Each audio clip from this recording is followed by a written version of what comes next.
Photographer का काम शुरू किया। फोटोग्राफर का काम किया जिसमें कंप्यूटर पे फोटो बनाया जाता है, तो मैं फोटो बनाने का काम शुरू किया। उसके बाद मैं फुटबॉल में काफ़ी रुचि था, तो मैं फिर काम को छोड़कर मैं फुटबॉल में सिलेक्शन लिया और सिलेक्शन लेने के बाद और काम करना शुरू किए। तो साई सेंटर जो कि एक गवर्नमेंट का होता है, भारतीय खेल प्राधिकरण, उसको साई सेंटर बोलते हैं, उसमें हम सिलेक्शन लिए और खेलना शुरू किए और अच्छा खेले।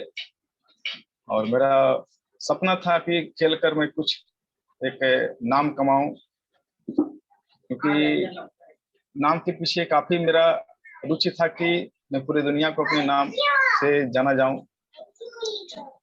क्योंकि उसमें बहुत सारे खिलाड़ी हुआ करते थे, तो टीवी में देखा करते थे कि ऐसे लोग मतलब खेलते हैं और उनका नाम काफी लिया जाता है, तो प्रेरित होते थे कि नहीं मेरा भी नाम हो।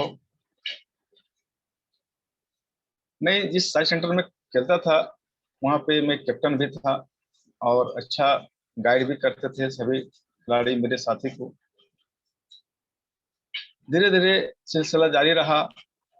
फिर कुछ समय के बाद खेल में कहा जाता है कि फुटबॉल एक धक्की खेल होता है, लक्की नहीं होता है। लक्की क्रिकेट होता है लेकिन फुटबॉल धक्की खेल होता है। धक्की के कारण क्या है कि हमारे साथ कुछ दुर्घटना घटी।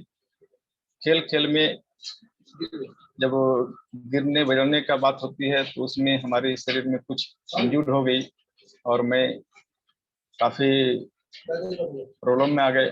तो उसके लिए मैं दिल्ली इलाज भी कराया। उसके बाद वहां से इलाज कराने के बाद रेस्ट में रहा। फिर हमें एक बार फिर मौका मिला, हमें साई सेंटर के माध्यम से साई खेल होता था हम लोग को इंटरनेशनल के रूप में, जैसे साई इंटर साई होता है। तो जितने भी इंडिया के भारत के साई सेंटर होते थे सभी जगह से खिलाड़ी लोग सभी टीम को लेकर आते थे और हम बिरसा मुंडा स्टेडियम रांची में गए थे अपनी टीम को लेके। और वहां मैं खेल खेल में क्या हुआ कि मेरे साथ फिर दुर्घटना हुई कि अचानक से धक्का खा के गिरे और मैं खेल नहीं पाया। तब से मैं वहां सोच लिया, डिसीजन ले लिया कि मैं अब नहीं खेल पाऊंगा और नहीं खेलूंगा। वापस जब आए तो मैं बिल्कुल खेलना छोड़ दिया, क्योंकि मैं शरीर से काफी लाचार हो गया था। फिर मैं खैरा में फोटो का काम शुरू किया। कुछ दिन के बाद हम सभी लोग जानते होंगे जो हमें जान रहे हैं, चांदनी स्टूडियो खैरा से है, और मैं वहाँ पे काम शुरू किया और कुछ पैसे के लिए, क्योंकि जीवन चलाने के लिए तो पैसे जरूरी है। तो वहाँ काम शुरू किया और काम करते करते जब शादी हमारी हो गई तो खर्च तो बढ़ जाती है। तो इनकम के लिए मैं उनसे बात किया कि थोड़ा और बढ़ाइए, क्योंकि इतना में चलने वाला नहीं है। तो उन्होंने नहीं बढ़ाया तो मैं छोड़ दिया काम। फिर हम एक कंपनी में काम शुरू किया, क्योंकि मेरा रुचि खेल में था। उसके बाद जब मैं एक ऐसे महान शख्सियत के बारे में सुना था, उनके बातों को सुना था, जो अमेरिका के हैं और माननीय बिल गेट्स साहब, जिन्होंने एक वक्त वर्ड बोले थे कि अगर जीवन में हर सपना पूरा करना हो तो नेटवर्क मार्केटिंग करें। तो मैं उनकी बातों को बहुत गहराई से लिया और मैं नेटवर्क मार्केटिंग उसमें जो भी कंपनी हुआ करता था मैं काम शुरू किया। और शायद परमात्मा का कृपा नहीं था उस कंपनी में सफल होना, चाहे जो भी रीजन हो। तो मैं बहुत सारी कंपनी किया तो सफलता नहीं मिली। जब हमारे साथी, मैं नाम लेना चाहूँगा, हमारे पड़ोसी राजेश सर हैं, जो कि हमको बताया कि सर काम ये कंपनी है जिसमें कि आप यहाँ से एक अच्छा इनकम बना सकते हैं। और मैं उसमें जिस कंपनी में था उसमें भी इनकम बना रहा था, लेकिन जैसे ही इसका हम प्लान देखे तब मेरे दिमाग में आया जिस कंपनी में काम कर रहा हूँ शायद ये कंपनी हमारे लिए अच्छा है, क्योंकि उस कंपनी में जब हम लोग बताते थे प्लान, तो उसमें खान पान का सबसे बड़ा जिक्र होता था कि हमारा खान पान सही नहीं होने के कारण हमें ये सब चीज लेना पड़ता है, क्योंकि उसमें न्यूट्रिशन था।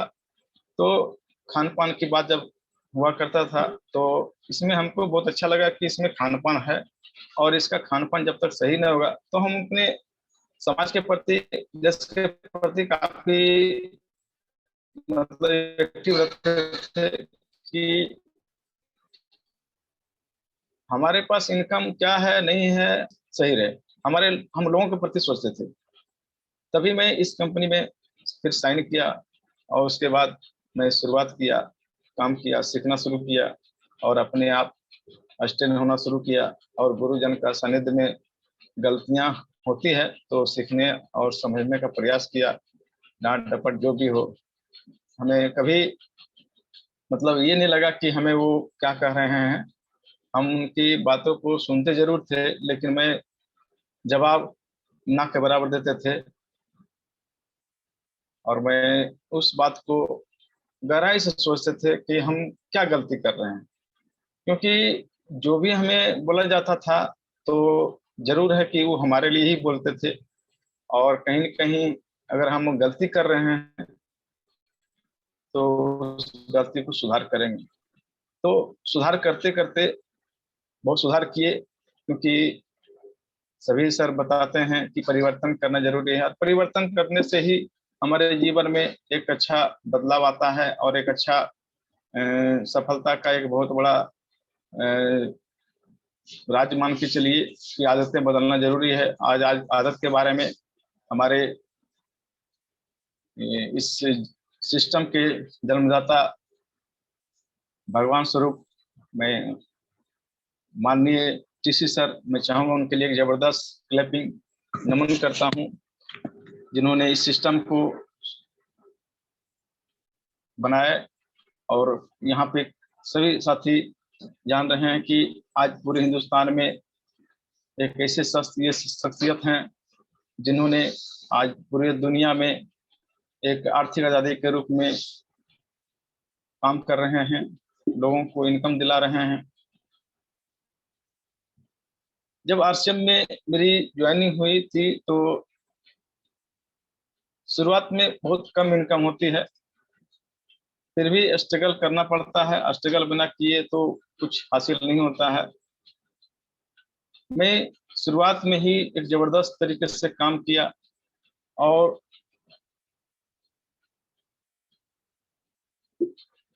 फर्स्ट इनकम जो मेरी बनी थी आरसीएम से 900 प्लस कुछ बना था, जो कि हमें एक्सपेक्ट किया कि यहाँ पे सामान यूज किए और अच्छा भी लगा, और कुछ पैसे भी आया। तो धीरे धीरे सिलसिला बढ़ते रहा, और मैं जानता था कि कोई भी सिस्टम 3 साल 5 साल करना पड़ता है, क्योंकि 3 साल से या 5 साल करने से बाद ही आपको कुछ सफलता मिल सकती है, और सीख पाते हैं पूरी तरह से खुद के बारे में, कंपनी के बारे में, प्रोडक्ट के बारे में नॉलेज होने के लिए 3 साल। लेकिन अब जिस तरह से टेक्नोलॉजी चल रहा है, तो ज़्यादा समय नहीं लगता है, लोग कम समय में इस चीज़ को समझ पा रहे हैं। तो आज इस सिस्टम में टिकाने के लिए और मजबूत बनाने के लिए और कोई नहीं, हमारे माननीय ग्रेट अपलाइन सुबोध सर हैं, जो कि हमें इस सिस्टम में, इस बिजनेस में टिकाने का काम किए। मैं चाहूंगा उनको तहे दिल से उनको नमन करता हूं, उनके लिए जबरदस्त क्लैपिंग।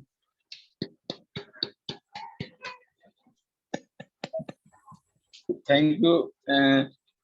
उन्होंने हमें प्रेरित किए कि कुंदन जी, राजस्थान चलना है, भीलवाड़ा चलना है, कंपनी वहीं से शुरुआत हुआ, वहाँ पे चलिएगा, कंपनी के मालिक से भेंट होगा, और उसके बाद वहाँ पे बहुत सारे फैक्ट्री है जो कि देखने को मिलेगा, आपका एक बिलीव लेवल बढ़ेगा। वाकई में ये चीज़ हमें अट्रैक्ट किया कि नहीं, जाना चाहिए। तो मेरे पास उस समय कुछ था नहीं, ज़्यादा इनकम नहीं थी, कि सर के सुजन से ही हमें जाने का मौका मिला। सर, किन्हीं का माइक अगर है तो बंद कर लीजिए प्लीज। तो इस तरह से हम भीलवाड़ा गए और वहाँ पे देखे बहुत सारे चीज, कंपनी का प्रोडक्ट बनते हुए देखे, कंपनी के मालिक से जब मिले और वहाँ पे उनकी बातों को सुने तो गजब का लगा कि ऐसे भी सिस्टम में संत हैं जो कि एक गजब का शिक्षा देने का काम कर रहे हैं और लोगों को एक धर्म की ओर धर्म की ओर की बात करते हैं। और खेल खेल में बिजनेस होता है, ये बहुत ही अच्छा लगा सर। और फिर धीरे धीरे जब हम वहाँ से आए लौट कर, तो डिसीजन हर कोई लेता है, तो डिसीजन हम भी लिए और डिसीजन लेने के बाद काम शुरू किए। तो बिजनेस उतार चढ़ाव होता है।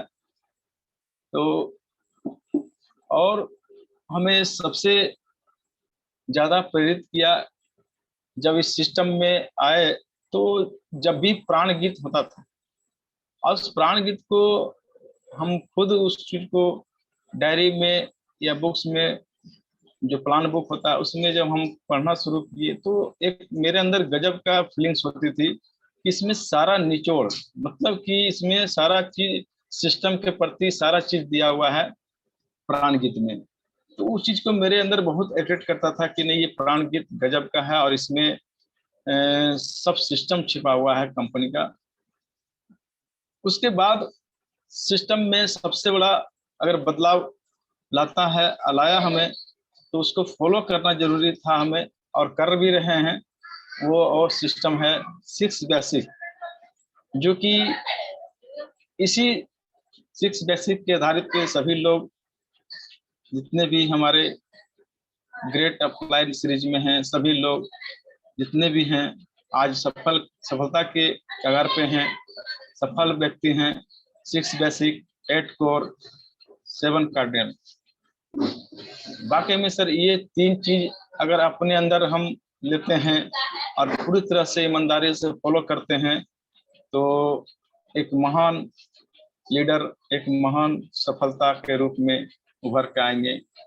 और सभी साथी से मैं यही कहूँगा, ये 3 चीज अगर आप फॉलो कर लेंगे तो 100%, 100 नहीं 200% अगर कहा जाए तो भी कम पड़ेगा सर। तो आप इस तीनों को जिस समय अगर कर लेंगे तो टेक्निकल तो निश्चित है सर, आसानी से सर। तो उस टेक्निकल पर पहुंचने का सबसे बड़ा राज है 6 बेसिक, 8 कोर, 7 कार्डिनल। और लोगों को टिकाने के लिए जैसे आप हम सब कर रहे हैं मीटिंग, जो सुबह से लेके शाम तक जितने भी आज के टाइम ऑनलाइन मीटिंग होती है, अगर हम जुड़ते हैं तो लोगों को भी इसमें ऐड करने का काम करेंगे, तो वो भी सीखेंगे। क्योंकि थर्ड पार्टी का रोल ये हो रहा है ऑनलाइन मीटिंग, क्योंकि हम कई बार बताते हैं, बताने के बाद लोग नहीं सुनता, लेकिन जैसे ही हम किसी मीटिंग ऑनलाइन करवाते हैं, अगर आज ऑनलाइन ये अगर कहा जाए तो कोरोना काल का सबसे बड़ा रोल रहा कि आज हम लोग जूम पर ऑनलाइन मीटिंग सुन रहे हैं, कर रहे हैं और सीख रहे हैं। ये बहुत बड़ा प्रेरणा का दिन है। और ट्रेनिंग जरूरी है, सेमिनार जरूरी है, तो सबको अटेंड करवाने से बिजनेस में आज ग्रोथ हो ना हो, लेकिन आगे चल के बहुत बड़ा इसका ग्रोथ होने वाला है। और हमें सबसे हमें सभी बताया जाता है कि किताब पढ़ना जरूरी है सर। तो किताब सर इसलिए बताया जाता है कि अपने अंदर बदलाव होना जरूरी है। जो शिक्षा आपके पास नहीं है वो किताब के माध्यम से मिलता है, चाहे वो कोई भी किताब हो।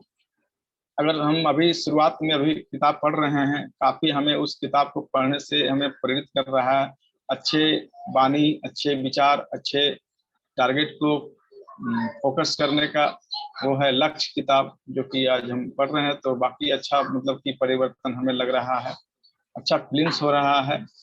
तो लक्ष्य हो गए, और भी किताबें हैं, बड़े सोच की बड़े जादू, टाइम मैनेजमेंट भी पढ़ने का मतलब कभी कभी मौका मिलता है तो अभी पढ़ते हैं। अभी तो लक्ष्य ही पढ़ रहे हैं।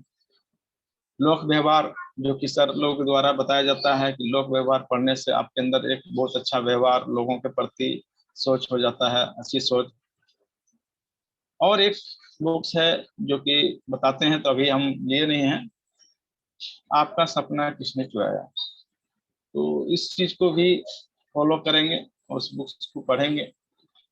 सफलता का मतलब लक्ष्य है, और बाकी सर सभी चीजें कमेंट्री है।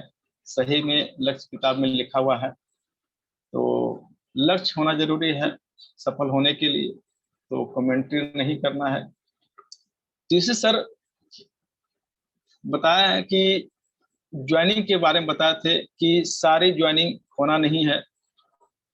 वाकई में सर जिस भी ज्वाइनिंग को करते हैं उसे हम लोग पूरी तरह से उसके साथ मिल के काम करें, एक एक व्यक्ति के साथ, ताकि वो छूटे नहीं और वो इसमें जुड़े रहें और कंप्लीट रूप से अपने जैसा तैयार कर सके। उसमें सर डायमंड क्लब करना है और करवाना है, क्योंकि जब डायमंड क्लब करते हैं तभी नीचे वाले को आप करवा पाते हैं। और अभी सबसे बड़ा आसान है sir display wall. Display wall करवाने से उनका डायमंड क्लब होने का सबसे बड़ा आसान तरीका हो रहा है। हम भी इस चीज को देख रहे हैं कि इस तरह से करने से डायमंड क्लब उनका होने का बहुत बड़ा अच्छा रास्ता मिला है, जो कि डायमंड क्लब भी हो जाएगा और डिस्प्ले वॉल का ओपनिंग भी करते हैं, तो लोग यहाँ पे ज्वाइनिंग भी उठता है। हमारे माननीय सुजीत सर, मनीष सर के द्वारा जो आज 11 बजे का प्रोग्राम चल रहा है, गजब का मतलब कि परिवर्तन लाया है कि लोग इस प्रोग्राम में जुड़ते हैं तो उनका एक डिसीजन बनता है, विचार बनता है। तो ऐसे गुरु को मैं नमन करता हूँ, धन्यवाद करता हूँ, और मैं उनके लिए चाहूंगा एक जबरदस्त क्लैपिंग। उनके सानिध्य में हम लोग सीखने का प्रयास करते हैं, सीखे नहीं हैं, क्योंकि कहा गया है कि सीखना बन तो जीतना बन। तो जीतने के लिए सीखना बहुत जरूरी है। जब तक आप पूरी तरह से जीत नहीं पाते हैं तब तक सीखना है। और कहा भी गया है, सर लोग बताते हैं कि पढ़ाई सबसे बड़ा जरूरी नहीं है, लेकिन पढ़ते लिखना बहुत जरूरी है। तो पढ़ते लिखना जरूरी है। तो डायरेक्ट सेलर जिन्होंने सर बताया, उसमें कुछ डायरेक्ट सेलर की मूलभूत आदतें, तो वो सारे पॉइंट को पढ़ने के बाद लगता है कि वाकई में ये सब कुछ हमारे लिए ही बना है, लोगों के लिए बना है। और ये चीज अगर अमल करते हैं, लोगों को इस चीज को करवाते हैं, तो वाकई में सर गजब का फीलिंग्स होती है। डायरेक्ट टू डेप्थ अगर हम लोगों को डेप्थ में जाके काम करते हैं, जो एक्टिव है, जो डिएक्टिव है, सभी के साथ काम करने में उनका सफलता, हमारी सफलता। जी सर। तो और बहुत सारी बातें हैं सर। हमें आज जो मौका मिला है, मैं बहुत बहुत शुक्रगुजार हूँ कि आज हमें इस प्लेटफॉर्म पे अपनी वाणी को रखने का मौका मिला है। जितने भी गुरुजन हैं मैं उनको नमन करता हूँ, और खासकर हमारे श्रवण सर जिन्होंने आज मौका दिए हैं, और सुबोध सर, और हमारे जितने भी हेल्पलाइन, लाइफ लाइन जितने भी हैं, सभी को तहे दिल से धन्यवाद। और आज जो हमें इनवाइट किए हैं पवन सर, उनको कोटि कोटि नमन। Thank you sir. जय RCM. Over to you Pawan sir. शानदार कुंदन सर, आपने बहुत ही कम समय में बहुत कुछ बातें कर गए। आपको बहुत बहुत बधाई। इतने अच्छे तरीके से, इतने सीधे ढंग से सारे पॉइंट पे बातें कर पाए, इसके लिए एक बार चाहेंगे कुंदन सर के लिए हम लोग जोरदार क्लैपिंग करें। सर बहुत ही अच्छे तरीके से थैंक यू अपने सर, बीच थैंक यू। सारे बातों को रख पाए। बहुत ही अच्छे तरीके से आपने बताया कि खेल में कितनी बार मतलब प्रयास करने के बाद जो परेशानियां हुई, किस तरह से हम लोग को खेल से मैंने एक चीज वो सीख पाए कि मतलब अपनी पूरी लगा देना पड़ता है, 110% लगाना पड़ता है, चाहे उससे पैर करेक्ट कर जाए या जो करेक्ट कर जाए। अगर स्टेट लेवल तक जाना है तो हमें किस तरह लगाना पड़ता है। तो बहुत ही अच्छे तरह से बताया और एक बहुत शानदार मैसेज दिए कि हम अदर कंपनी कर रहे थे, लेकिन हमें जब आरसीएम के बारे में बताया गया तो शायद हम इसको शानदार तरीके से समझ पाए, एक्सेप्ट कर पाए। तो इससे मैंने एक चीज सीख पाया कि वाकई में अदर कंपनी भी लोग करे तो उसे बताना चाहिए। क्या पता वहां से लोग उठ करके आ करके और एक दूसरा कुंदन सर तैयार हो जाए। तो ये बहुत ही अच्छा लगा। और अपने बीच में आदत सुधारने की भी बात की है सर। और टीसी सर का एक बहुत अच्छा मैसेज भी बताया कि लोग धर्म के नाम पे बिजनेस करते हैं, मतलब वो बताते रहते हैं कि हम धर्म कर रहे हैं, लेकिन बिजनेस कर साइड से चलना शुरुआत हो जाता है। लेकिन अपना बिजनेस करने के साथ साथ भी धर्म होती है, तो ये एक बहुत ही अच्छा लगता है। साथ ही साथ प्राण गीत का महत्व, 6 बेसिक का महत्व, बीसीसी रूल बहुत ही शानदार तरीके से बताया कुंदन सर। इसमें और ज्यादा कुछ है ही नहीं, बस बीसीसी रूल से हम लोग फॉलो करके और डायमंड तक सफर तय कर सकते हैं, बेसिक, कोर और कार्डिनल रूल को। साथ ही साथ बताया कि ट्रेनिंग का कितना महत्व होता है। वाकई में ग्रेट सर, बहुत ही शानदार। ट्रेनिंग से जब एक आम इंसान को आतंकवादी बनाया जा सकता है, जब ट्रेनिंग से एक आम स्टूडेंट रहता है और उसको अगर आर्मी में सिलेक्शन होती है तो वो इससे कमांडो बन जाते हैं, जो कहीं पे भी मतलब लोगों से युद्ध करने के लिए तैयार हो सकते हैं। तो क्या लगता है ट्रेनिंग से हम सभी लोग टेक्निकल और इमरान और स्टार रूबीज नहीं बन सकते हैं? आसानी से बन सकते हैं। जरूरत क्या होता है, अभी मेरे एक दोस्त आर्मी में उनका सिलेक्शन हुआ, मैंने बात कर रहे थे तो बता रहे थे कि ट्रेनिंग के पीरियड में बहुत ज्यादा दर्द होता है, लेकिन वो उसने अपने आप को भी उसके प्रति ढालते हैं। हम लोग क्या होते हैं कि ट्रेनिंग जैसे थोड़ी सी ज्यादा मिलना शुरुआत होती है तो हमें लगता है थोड़ा इसे क्यूट कर जाए। साथियों, ये चीज थोड़ी सी हम लोग को समझने की जरूरत है कि ट्रेनिंग के प्रति हमें अपने आप को ढालना पड़ता है। ये बहुत ही अच्छा लगता है हमें। और साथ ही साथ बुक, वाकई में सर बुक के बारे में भी जो बताए कि अंदर से निखार लाता है, बहुत ही अच्छा शानदार रहा। बुक जो होता है ना, देखिए हम लोग जो अभी आपस में बात कर रहे हैं तो इससे हम बोल रहे हैं, आप सुन रहे हैं, कुंदन सर बोल रहे हैं, हम सभी लोग सुन रहे थे, और कोई साथी जैसे अपने बीच में नंदकिशोर सर बातें करेंगे तो हम सभी लोग सुनेंगे। लेकिन जो किताबें बात करती है वो खुद ही बोलना होता है और खुद ही सुनना होता है। वो अंदर से झकझोरने का काम करता है, अंदर से हिलाने का काम करता है। हाँ, ध्यान रहे, बुक पर है वो मतलब एक वैसे टाइम में या वैसे माइंड को स्थिर करके जो आप ही बोले और आप ही सुने। तो बहुत ही अच्छा लगा। और लास्ट में जो बातें की है कि डिस्प्ले बॉल से डायमंड कलर करना कितना आसान हो गया, ये तो वाकई में यूनिक पॉइंट है कि हम सभी को डिस्प्ले बॉल को जितना अच्छे से, मैं तो जब भी आता हूँ वापस डिस्प्ले बॉल पे तो थोड़ा सा उसको प्रोडक्ट को हिलाने डुलाने का थोड़ा काम करते हैं। उससे क्या होता है, थोड़ा सा लगता है कि नहीं इसे जल्दी निकालना है, इसे देना है, मतलब उसको थोड़ा जिस तरह दुकानदार भाई साहब करते हैं ना, थोड़ा साफ सुथरा करते हैं, तो डिस्प्ले बॉल को थोड़ा हिलाते डुलाते रहे। और ये ऐसे भी रहा चलते मार्केटिंग का डिस्प्ले बॉल है, तो ये तो ऑटोमेटिक करता है। बहुत ही शानदार, बहुत बहुत धन्यवाद कुंदन सर। और अपने बीच में टेक्निकल साथी भी आ चुके हैं, तो अब हम बिना विलंब किए हुए गुरुदेव से भी बहुत कुछ सीखते रहते हैं, जानते रहते हैं, समझते रहते हैं। तो हम बिना विलंब किए हुए अपने बीच में ऑन द स्क्रीन एक जोरदार क्लैपिंग के साथ इनवाइट करना चाहेंगे आदरणीय Subodh sir, on the screen sir, और आगे की कार्रवाई sir. Welcome sir. Thank you sir, thank you, thank you, thank you, thank you, thank you.